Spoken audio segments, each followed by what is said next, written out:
La terre, nous voulons vous saluer au nom de Seigneur Jésus et vous bénir pour être au rendez-vous de ce mercredi où nous partageons la parole de Dieu. Ce soir, le Seigneur nous a mis à cœur de pouvoir partager sur comment vaincre la peur devant Covid-19. Comment vaincre la peur? Ce message peut nous servir à beaucoup de choses, peut nous servir non seulement pour lutter, pour bannir la peur contre le coronavirus, mais aussi bannir la peur de manière générale. Bien-aimés, on peut tous le constater. Pendant que le monde est en train, est secoué par le coronavirus, pendant que le monde est en train de chercher des solutions contre le coronavirus, mais il y a aussi un autre mal qui s'élève au milieu des habitants de la terre. Et ce mal-là, c'est la peur. La peur qui s'élève aussi. Et la peur semble être l'allié des coronavirus aujourd'hui.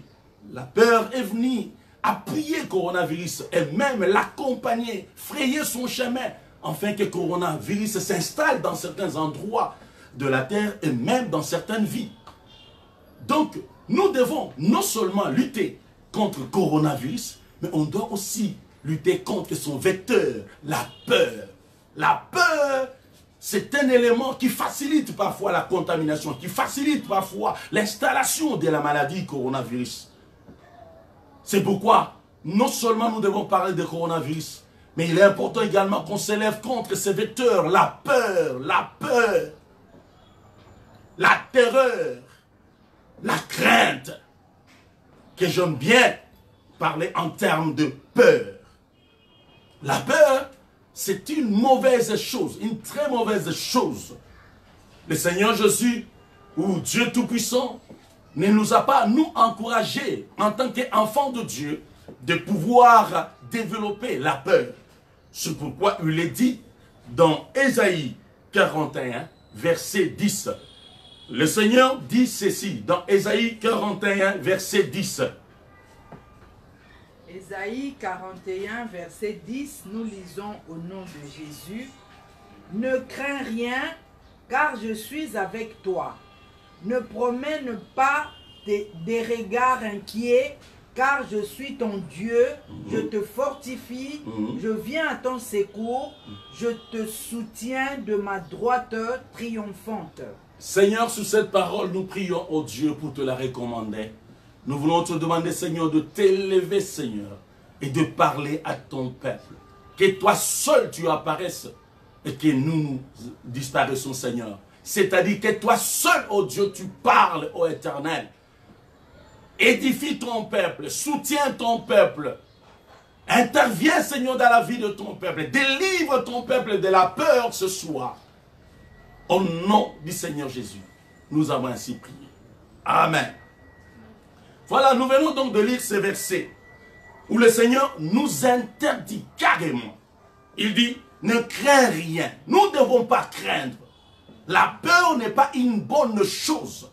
Durant cette période où nous devons nous lever pour lutter contre le coronavirus, nous ne devons pas avoir la peur. Nous ne devons pas non plus la développer en nous, ni dans notre environnement, ni dans notre famille, ni à côté de nos semblables. Mais nous devons lutter contre cette peur. Plus nous allons vaincre la peur, nous pouvons également facilement vaincre le coronavirus. Puisque la peur, c'est une mauvaise chose. La peur détruit les capacités, tant spirituelles, physiques et même intellectuelles. Lorsque tu es troublé au fond de toi-même, tu es déséquilibré. C'est pourquoi notre Dieu s'élève pour dire à ses enfants, ceux qui croient en lui, il est en train de montrer comment ils doivent se comporter, quelle attitude ils doivent adopter et comment ils doivent marcher, comment ils vont faire, quelle attitude avoir durant cette période. C'est l'attitude qui consiste à ne pas avoir peur. Il dit, ne crains rien, car je suis avec toi. Il veut nous rassurer sa présence. Ne promène pas le regard inquiet. Aujourd'hui, plus d'une personne, quand il sort, il est inquiet. Vous allez voir que les gens sont presque sous la psychose de la peur pour dire comme je suis sorti, est-ce que je ne suis pas contaminé? Lorsque j'ai touché le poignet de cette maison-là, est-ce que je ne suis pas contaminé? La personne avec qui j'ai parlé, est-ce qu'il n'est pas contaminé? Est-ce que je suis rentré chez moi tel que je suis sorti? Ou je suis déjà contaminé, par exemple? Parce qu'il faut dire que le confinement n'étant pas trop total, c'est-à-dire il y a une grande réduction de mouvement. Pour ceux qui sortent par exemple pour acheter un peu du sucre, pour acheter un peu du lait, pour acheter un peu du foufou. Mais ils vont croiser des gens, on croise des gens. Vous allez voir, on n'est pas tellement dans la paix. Les gens ne sont pas tellement dans la paix plutôt. Ils sont emparés par la peur. La peur est en train de gagner la place. La peur est en train d'avancer. Et le Seigneur nous dit, nous ne devons pas craindre quelque chose. Ne craignons rien alors.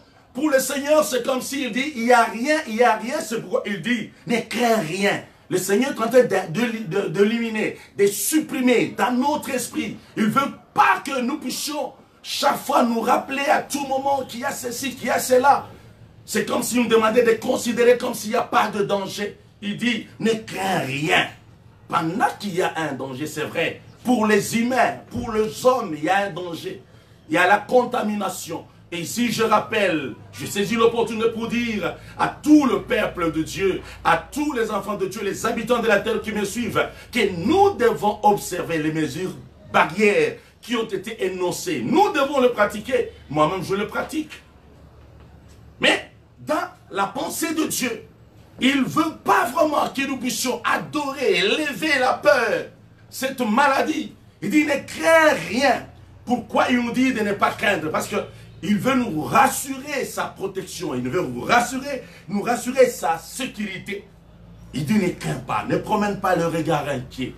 C'est vrai, beaucoup d'entre nous ont vraiment peur, sont en train de promener des regards inquiets. Surtout lorsqu'on apprend qu'à gauche, il y a eu tel cas, qu'à droite, il y a encore tel cas. En ce moment-là, c'est la peur qui commence à s'installer. Nous devons te délivrer de la peur. Ce soir, le Seigneur veut que tu te délivres de la peur. Tu ne peux pas avoir peur. Oh bien-aimé, j'aimerais te dire que la peur pour le diable, c'est un grand outil qu'il utilise. Lorsque le diable veut attaquer quelqu'un, il commence d'abord par créer la peur. Lorsqu'il te met dans les conditions de peur, tu risques de désarmer. En ce moment-là, il va maintenant sauter sur toi.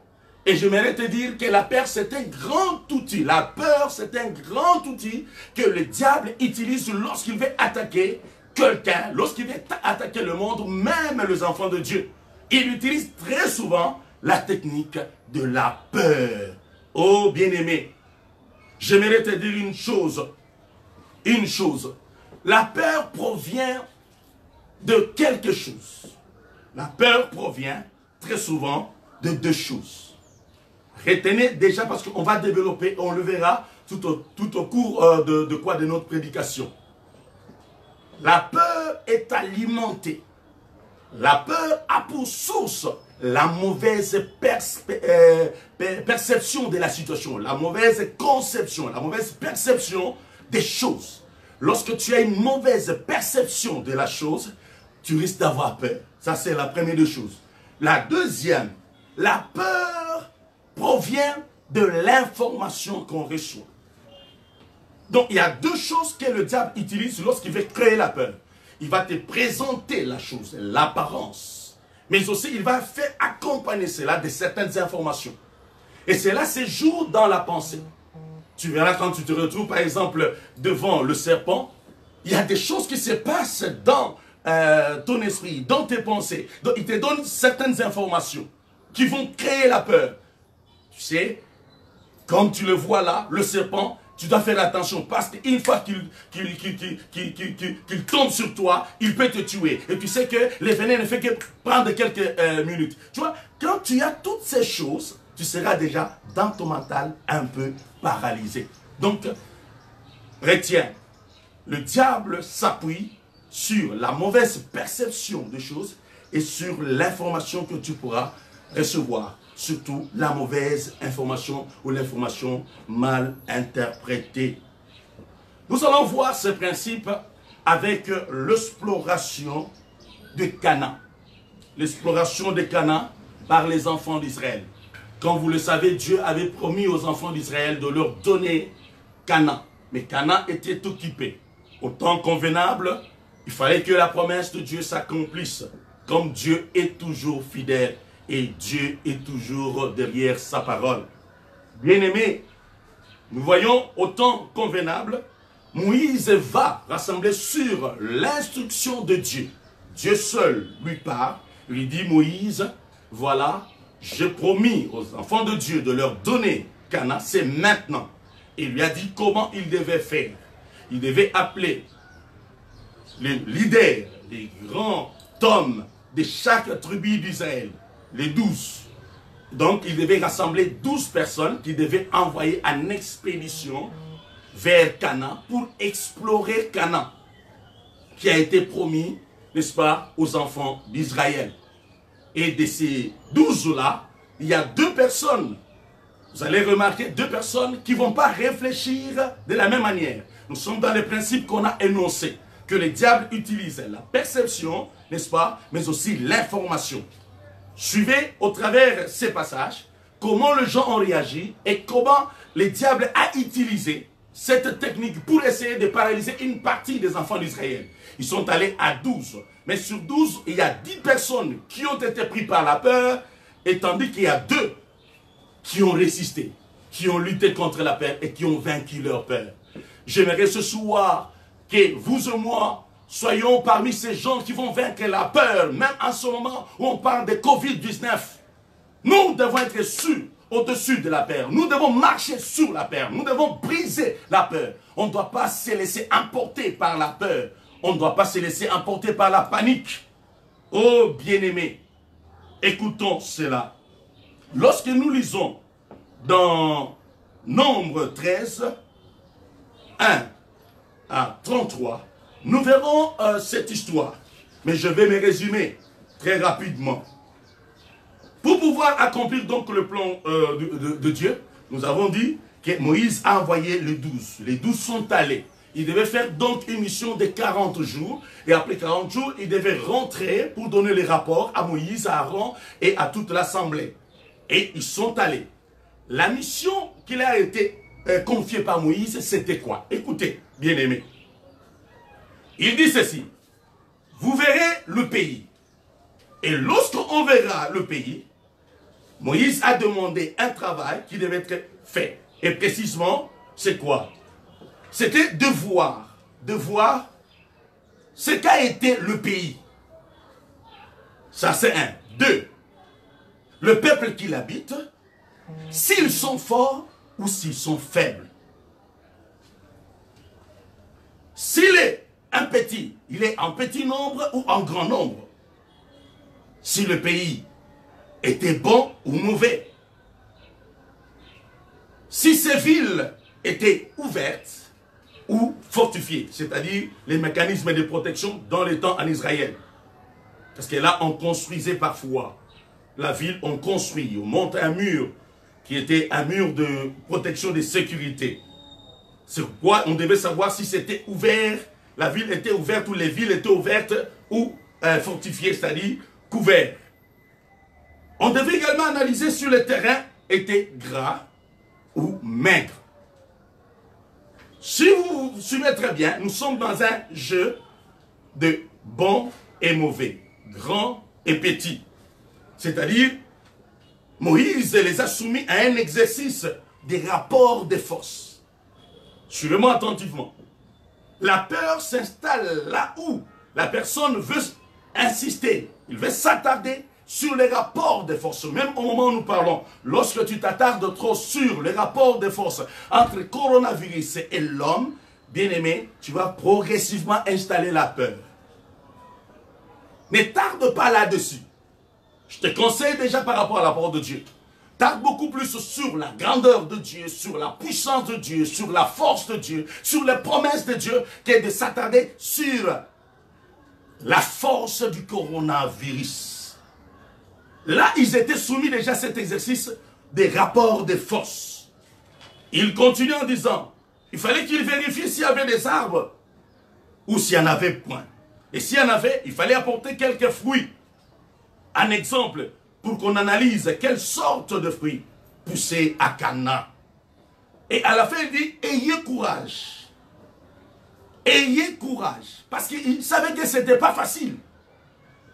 Il faut prendre le courage. Il faut avoir du courage. Ça, c'est très, très important.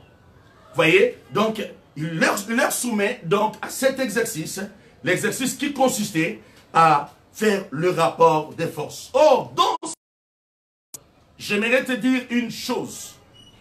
Les faibles, ils tombent toujours. Il y a moins de gens, sur 12 personnes qui sont allées dans la prospection, il y a 10 qui sont tombés, n'est-ce pas, dans la peur. Ils ont échoué par rapport à ces mécanismes des rapports de force, mais il y a 2 qui se sont sauvés, qui ont protégé leur foi et leur confiance et par là, leur force de l'esprit. Oh bien-aimé, j'aimerais te dire, aujourd'hui encore, lorsqu'on présente coronavirus par exemple, les gens ont la tendance à faire la même chose. Ils ont tendance à passer par l'exercice du rapport de force entre Corona et l'homme, entre Corona et la médecine, entre Corona et la situation actuelle.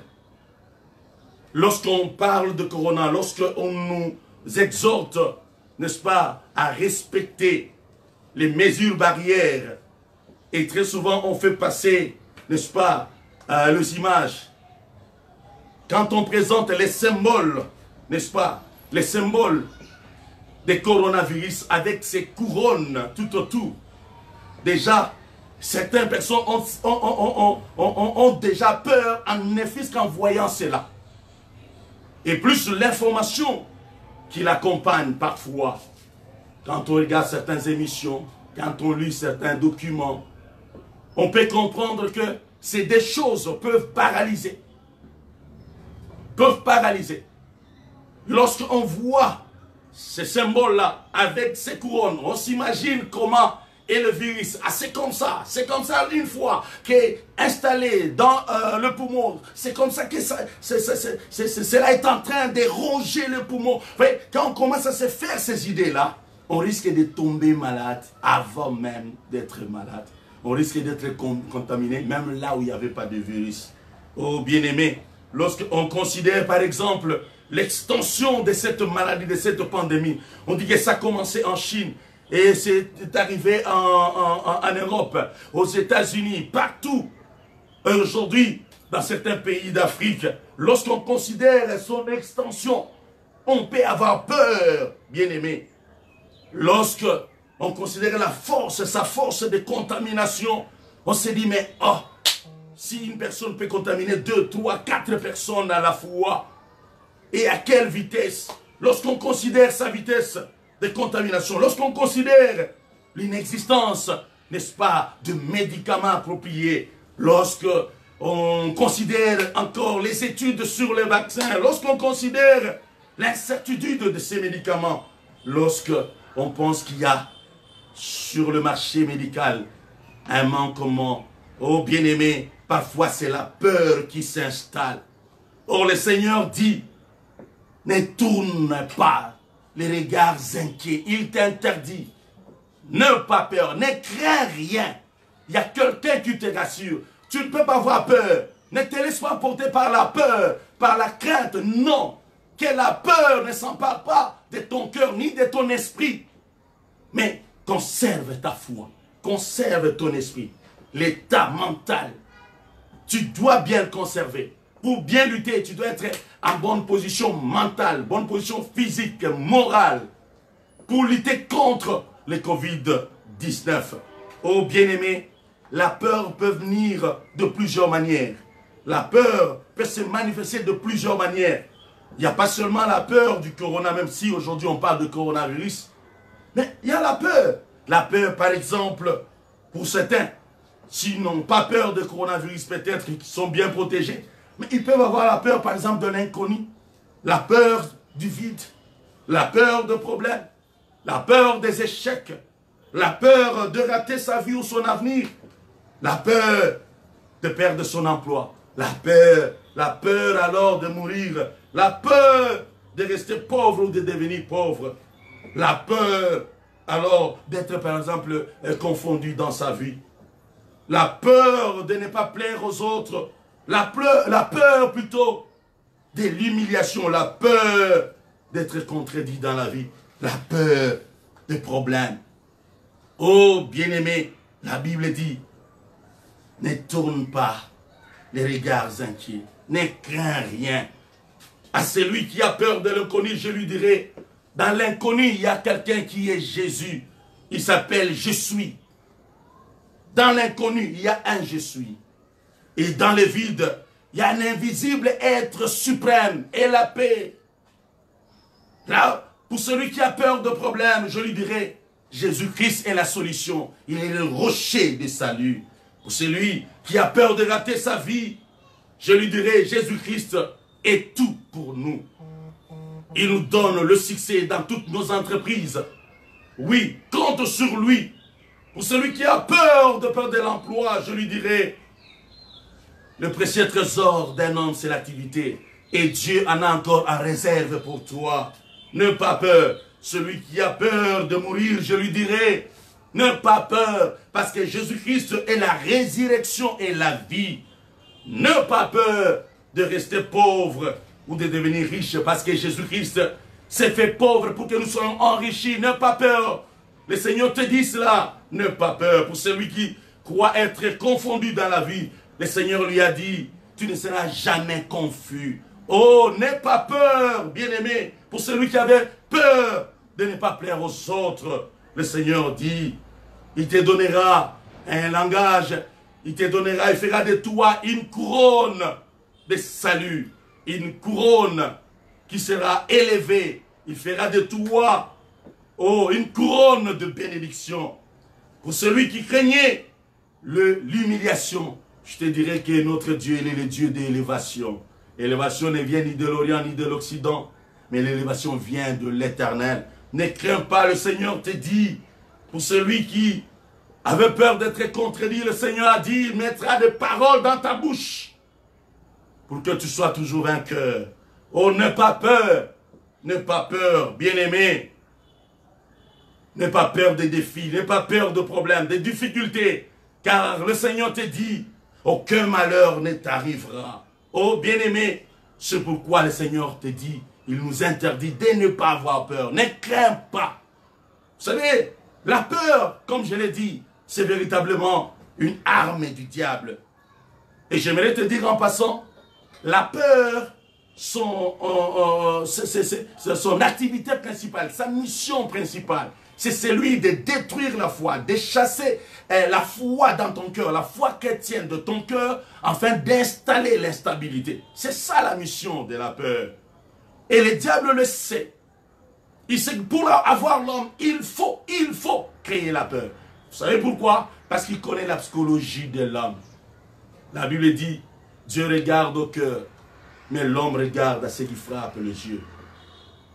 Et le diable sait que ce qui frappe les yeux, c'est extérieur, c'est ce qui est extérieur. Le diable sait que ce qui frappe l'homme, c'est l'aspect extérieur, la perception des choses.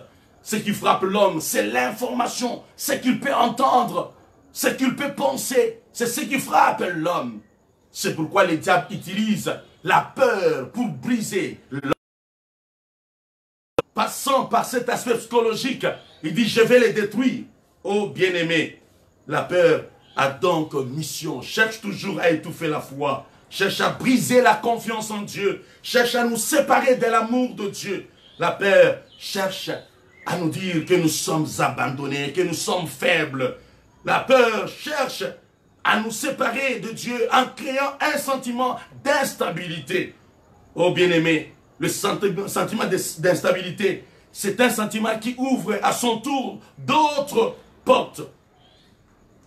Tu ne peux pas garder les sentiments d'instabilité. Lorsque tu sens déjà l'instabilité dans ton cœur, c'est déjà un signe que la foi, la peur plutôt commence à s'installer.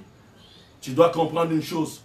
lorsque la peur s'installe dans ton cœur, ça c'est une confirmation qu'une partie de ta foi, de ta confiance en Dieu s'est évaporée. Donc la peur et la confiance en Dieu se bat pour occuper le cœur. Oh bien-aimé, au moment où je parle, dans ton cœur, qu'est-ce qui règne?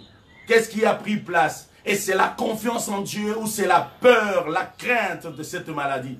Lorsque tu sens déjà une sorte d'inquiétude en toi, tu dois comprendre que tu es déjà attaqué par la peur. Et la peur, c'est un élément qui prépare l'attaque du diable à un certain niveau. Donc, lorsqu'il veut vraiment libérer toutes ses armes, libérer toute sa force sur le diable, il commence d'abord par la peur. Par la peur. Il va installer les sentiments d'inquiétude. Les sentiments d'inquiétude. Aujourd'hui, plus d'une personne se pose la question. On ne sait jamais. Comme je suis sorti, on ne sait jamais. Comme je parlais avec certaines personnes, on ne sait jamais. On ne sait jamais. On est dans les on ne sait jamais. Et les on ne sait jamais est en train de régner dans l'esprit de tout un chacun. Parfois, on ne les dit pas, mais on le sent. Là où tu es en train de te poser les mêmes questions. Est-ce que je ne suis pas contaminé? Parce que je suis quand même sorti. Parce que je suis allé au marché. Parce que je suis allé acheter ceci. Parce que j'ai pris tel contact. On ne sait jamais. La peur s'installe. Lorsque tu as ces sentiments-là, c'est la peur qui va s'installer. Et plus ça s'installe, plus ça va ouvrir encore la porte à d'autres sentiments. Les sentiments de quoi? D'insécurité. Il y a le sentiment d'insécurité qui va s'installer. L'instabilité va s'installer. L'incertitude va s'installer. Et l'inquiétude, la confusion.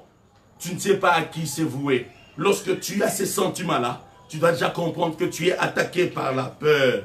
Par la peur. Et l'homme qui est attaqué par la peur, cela se caractérise par des questions qui se posent. Tu deviens trop interrogatif. Tu te poses beaucoup de questions en toi-même. Tu te dis, est-ce que tu n'as pas la paix? Tu peux faire semblant d'avoir la paix, mais parfois, en toi-même, tu sens que tu te poses 1001 questions. Il suffit d'un petit tout, tu commences à te poser 1000 questions. Il suffit d'une petite fièvre ordinaire, tu te poses des questions. Il suffit d'un mal de tête, tu commences à te poser 1001 questions. Pourquoi? Parce que tu as déjà la peur. Il y a quelque chose qui commence à s'installer à toi. Et en toi, plutôt.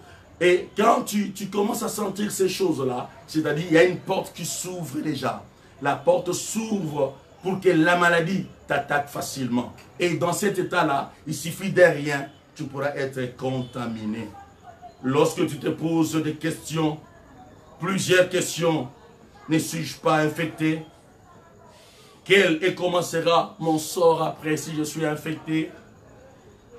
Qu'adviendra à mes enfants, à mes biens, à mes maisons, à ma richesse? Comment les gens vont-ils me traiter s'une fois je suis infecté? Lorsque tu commences à se poser ces questions-là, en ce moment-là, tu es déjà sous les coups de la peur. Il y a quelque chose qui commence déjà à chasser la foi, mais qui commence à installer la peur.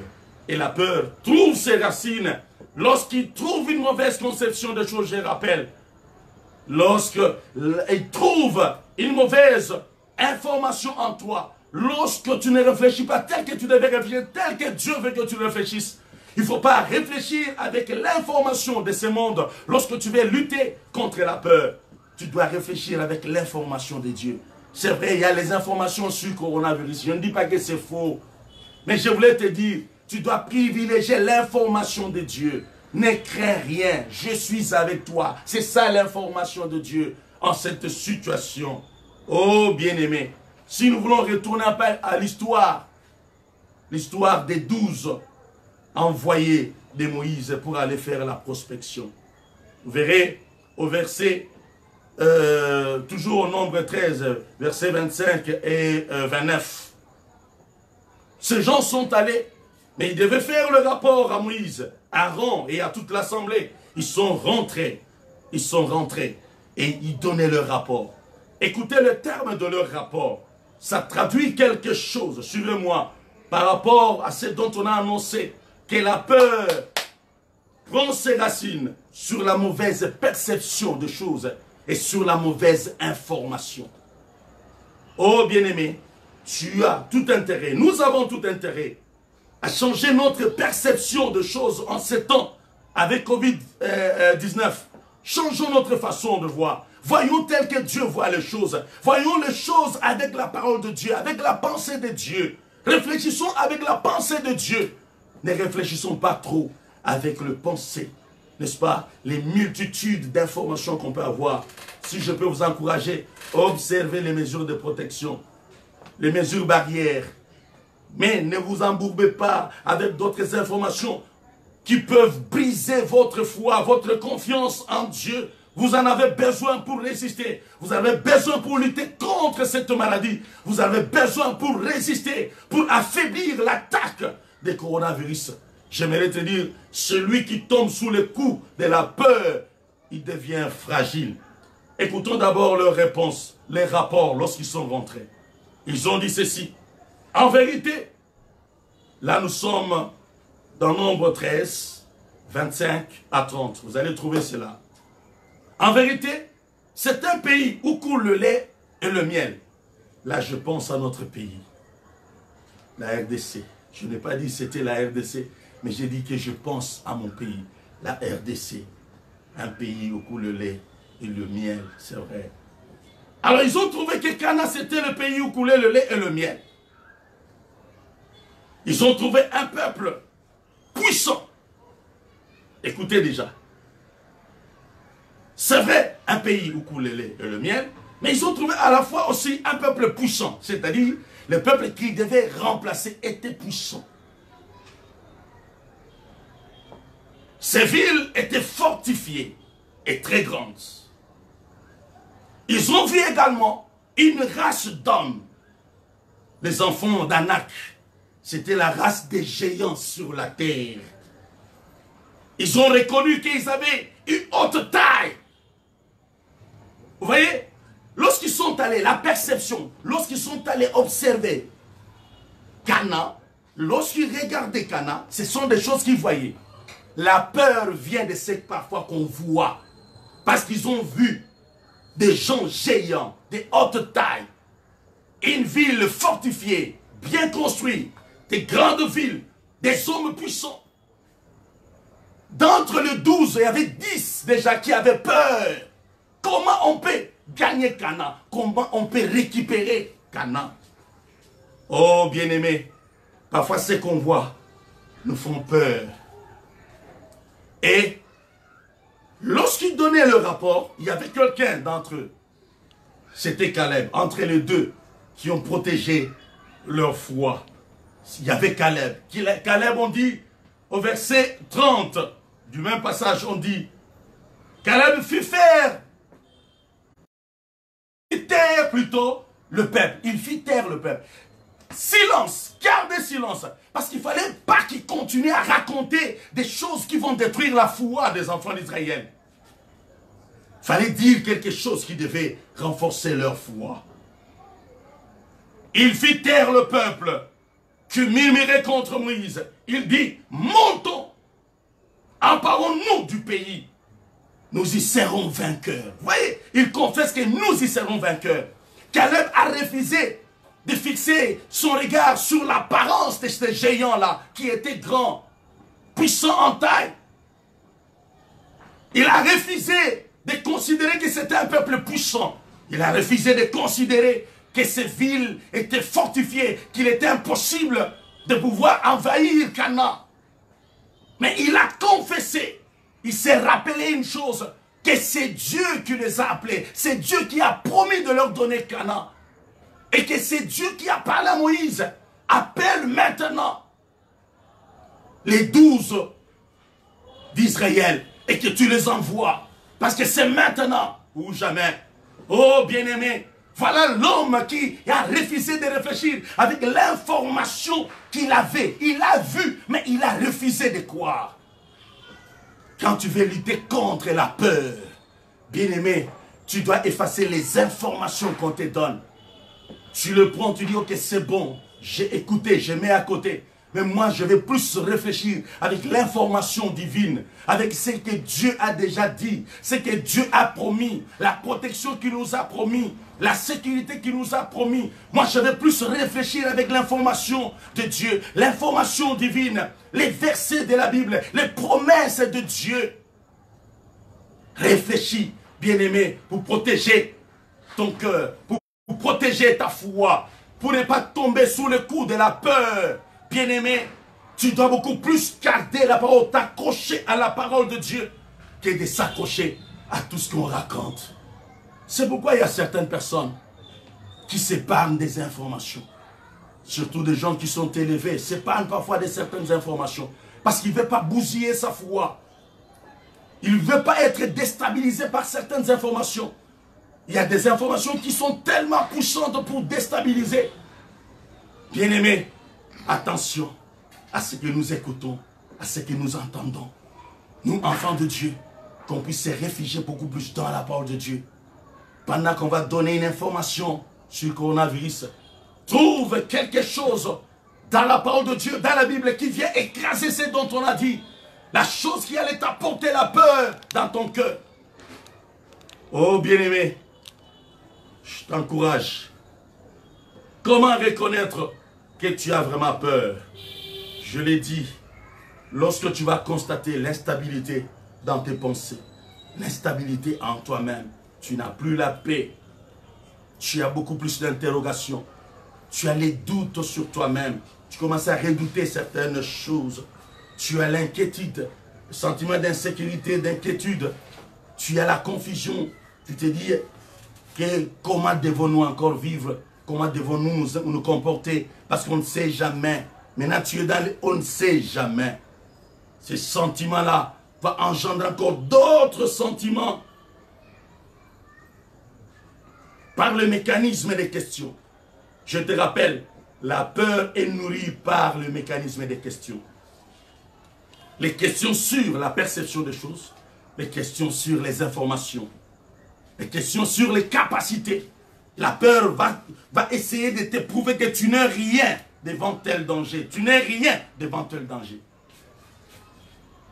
Parce que s'il faut qu'on parle de la peur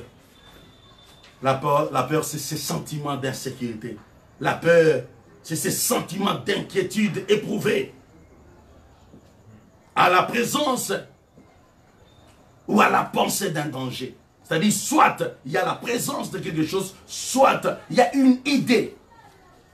La peur marche avec les deux, la perception et l'information.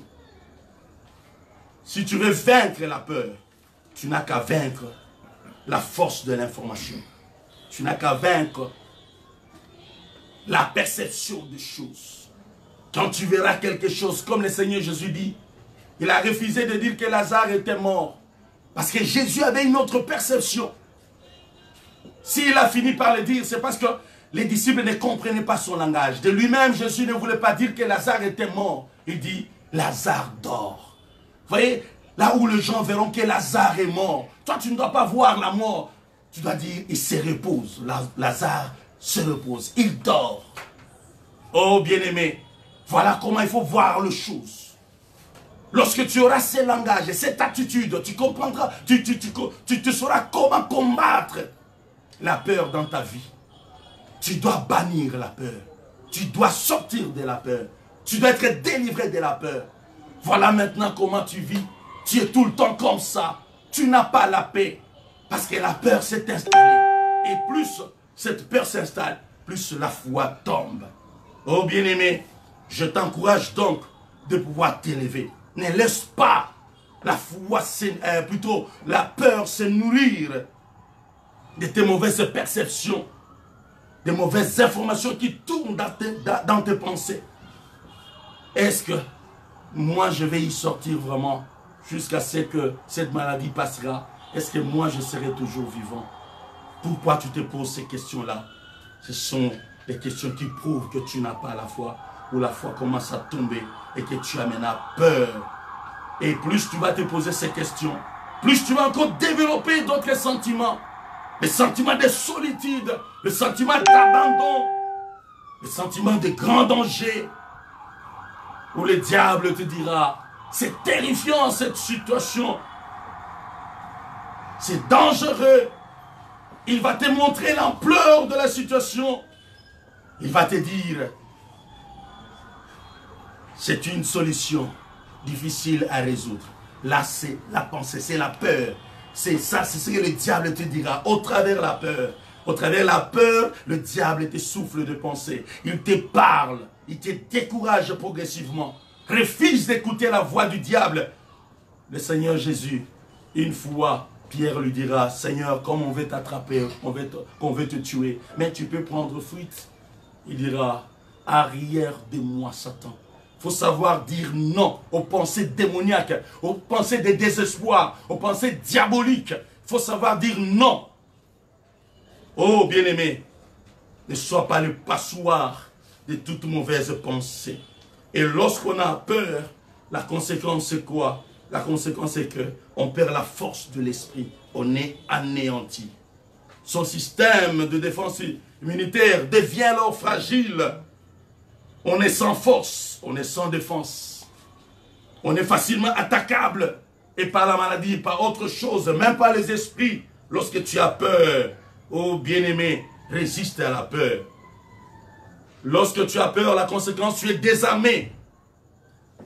Sur le plan de l'esprit, sur le plan des sentiments, même dans son corps, on est désarmé, on est découragé, on est déstabilisé. En ce moment-là, tout peut facilement arriver. La maladie peut t'atteindre. Proverbe 18, 14 dit ceci.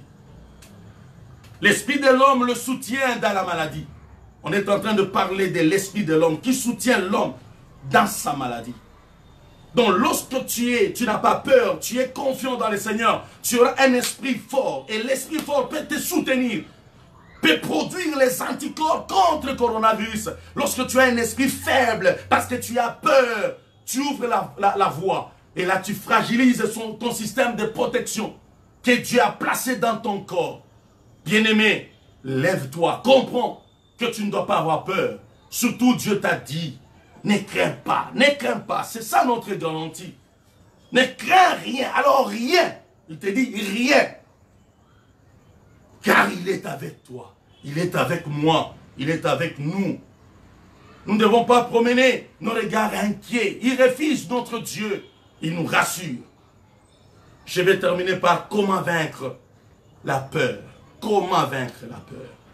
Il y a deux grands secrets pour vaincre la peur. Deux grands secrets pour vaincre la peur. Si Caleb a vaincu la peur, si David a vaincu sa peur devant Goliath, je manque le temps de parler de Goliath. David devant Goliath. Parce que David s'est souvenu de quelque chose, mais aussi Caleb s'est souvenu de la même chose. La première des choses pour lutter contre la peur, c'est de comprendre que Dieu est toujours là. Il est présent. Lorsque nous lisons le passage d'Ésaïe 41, 10, il est dit, ne crains rien, car je suis avec toi. Il faut qu'à tout moment que tu te rassures que Dieu est avec toi. Nous devons croire notre foi. La première des choses dans notre foi, le premier élément de notre foi, c'est de croire que Dieu est là, Dieu existe. La Bible dit, il faudrait que ceux qui prient, ceux qui cherchent Dieu, croient que Dieu existe et qu'il est le rémunérateur. La première des choses, c'est de croire dans son existence. Lorsque tu veux bannir la peur, tu dois beaucoup plus croire dans la présence de Dieu. Ainsi, pour croire dans la présence de Dieu, tu dois être un homme de prière. Chaque fois que tu vas te présenter dans la présence de Dieu, il y a quelque chose qui va se passer en toi, qui va te rassurer qu'il y a quelqu'un, il y a un être suprême qui est là. Lorsque tu liras la Bible, tu verras que ta confiance en la présence de Dieu va s'augmenter. Tu as besoin de croire que Dieu est là. C'est pourquoi il dit, une fois de plus, ne crains rien, il nous rassure rien alors. Ce n'est pas coronavirus qui va te faire trembler aujourd'hui. Ton Dieu te dit, les je suis, il dit, ne crains rien, ne crains rien. Dis à ton frère, je ne craindrai rien. Pourquoi? Parce qu'il nous a donné les promesses de protection, les promesses de guérison, les promesses de restauration, les promesses de résurrection. Nous devons croire en celui-là. Nous devons croire dans sa présence. Caleb a su que c'est Dieu qui a donné la promesse. Caleb a su que c'est Dieu qui les a envoyés. Il a parlé à son serviteur Moïse. Il les a envoyés. Donc ils ne sont pas seuls. Lorsqu'ils sont allés faire la prospection, ils savaient que nous sommes avec celui qui nous a envoyés. Voilà pourquoi ils n'avaient pas peur. Ils ne pouvaient pas avoir peur de ceux qui étaient beaucoup plus géants, en taille, plus puissants. Non. Lorsque tu considères ces aspects-là, c'est parce que tu ne vois pas la puissance de ton Dieu. Réalise la présence de ton Dieu, mais aussi sa grandeur, sa puissance, sa force. Lorsque tu considères ces choses-là, tu n'auras pas peur. On a peur quand on oublie ces choses. Quand on oublie la présence de Dieu. Quand on oublie sa grandeur. Quand on oublie sa fidélité. Quand on oublie sa puissance. Quand on oublie qu'il est toujours derrière ses paroles. Ses promesses pour les accomplir. La première des choses, donc, c'est de considérer, de réaliser que Dieu est là et il ne peut jamais nous mentir. Sa présence est avec nous. Il a dit, dans le feu comme dans l'eau, je serai avec vous. Dieu nous a promis dans toute sa fidélité. Dans l'eau comme dans le feu. Même pendant la période de coronavirus, je serai avec vous. Il a été avec nous. Pendant la période d'autres maladies, il sera également avec nous. Ayons confiance en Dieu. Bannissons la peur. Voyons la grandeur de notre Dieu. Réalisons sa présence permanente avec nous. Dans le feu et dans l'eau, je serai avec vous. Il est avec nous. Ne crains rien, car je suis avec toi. Il nous rassure, il est avec nous. Là où tu es, là où je suis, je sais que je suis avec Dieu. Tu dois réaliser que tu es avec Dieu. Dans ta maison, tu es avec Dieu. C'est lui qui t'a donné cette promesse-là. Il ne ment jamais. Il est Dieu, le Dieu fidèle. Crois dans ce Dieu-là. Crois dans le Seigneur qui dit un mot et la chose arrive. Crois dans celui qui est derrière sa parole pour l'accomplir parfaitement bien. Et ses promesses s'accomplissent promptement et pleinement sur la terre. La deuxième des choses, c'est de croire dans la promesse. Donc, non seulement croire dans sa présence, mais aussi croire, avoir confiance dans ses promesses. Il nous a donné plusieurs promesses de protection. Il nous a donné plusieurs promesses. Dans Somme, par exemple, 91, la grande promesse de ce moment, il sera avec nous. Il a dit, aucun malheur ne t'arrivera, aucun fléau frappera à ta tente. Oh, bien-aimé, crois dans ces dieux-là. Donc, c'est deux choses. Tu dois croire dans la présence permanente de Dieu, mais aussi tu dois avoir confiance dans ses promesses. Et tu dois savoir une chose. Lorsque Dieu remplit tellement ton cœur, la peur finit par partir. Et plus la peur part, plus tu gardes l'intégrité de ton esprit, de ton âme. N'oublie pas, l'esprit de l'homme le soutient dans sa maladie. L'esprit de l'homme doit nous soutenir également durant ces moments. Ça doit nous soutenir. Plus nous serons forts spirituellement, plus nous aurons un esprit fort, nous pouvons développer des anticorps. Nous pouvons briser la force de l'ennemi. Nous pouvons briser la force de la maladie, du coronavirus. C'est là où le miracle va s'opérer. Vivre le miracle, c'est là. Tu dois avoir un esprit qui est prêt à libérer le miracle, à croire dans le miracle. Tu dois être fort. Pour avoir un esprit fort, il faut croire dans la présence permanente de Dieu. Il est le je suis. Je suis. Il a dit, mon nom est je suis. Toujours au temps présent. Il est toujours là. Et il dit toujours la vérité. Les promesses, il faut les garder. Croire dans ses promesses. Croire dans sa puissance. Croire dans sa fidélité. Lorsque tu feras ça, le Seigneur sera avec toi. Il te protégera. Je répète encore, Ésaïe 41, 10 pour terminer. Ne crains rien, car je suis avec toi. Ne promène pas le regard inquiet. Il t'interdit, ton Dieu dit, ne sois pas inquiet. Ne promène pas ton regard inquiet. car je suis ton Dieu. Et il nous rassure, il est notre Dieu, le Tout-Puissant. Il dit, je te fortifie, il va nous fortifier, il nous a promis. Je viens à toi, à ton secours. Je viens à ton secours. Il y a quelqu'un qui va nous secourir. C'est Dieu là, il nous promet. C'est le Dieu qui ne ment jamais.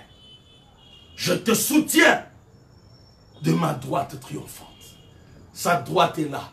Et la droite triomphante, ça dit, il va nous donner la victoire. Nous allons triompher avec lui. Nous sommes plus que vainqueurs.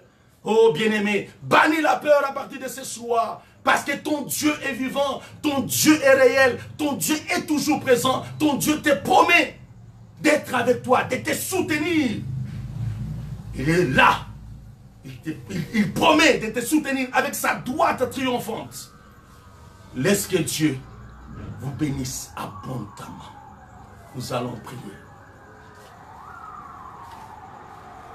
Mets ta main sur ton cœur, je prie pour toi ce soir. Seigneur notre Dieu, je prie pour mon frère, je prie pour ma soeur. Je prie pour tout celui ou celle qui vient de me suivre, ô Éternel. Je te demande de le toucher. Je brise et je chasse la peur de leur cœur au nom de Jésus. Je chasse la crainte, je chasse la terreur, je chasse les doutes, je chasse les inquiétudes, je chasse la peur au nom de Jésus-Christ. Seigneur, toi qui nous donnes la paix qui surpasse notre intelligence, je te prie, Seigneur, de faire envahir ta paix dans le cœur de chacun. Remplis, Seigneur, nos cœurs de la paix. Remplis nos cœurs de la paix. Remplis nos cœurs de la paix et de la confiance en toi.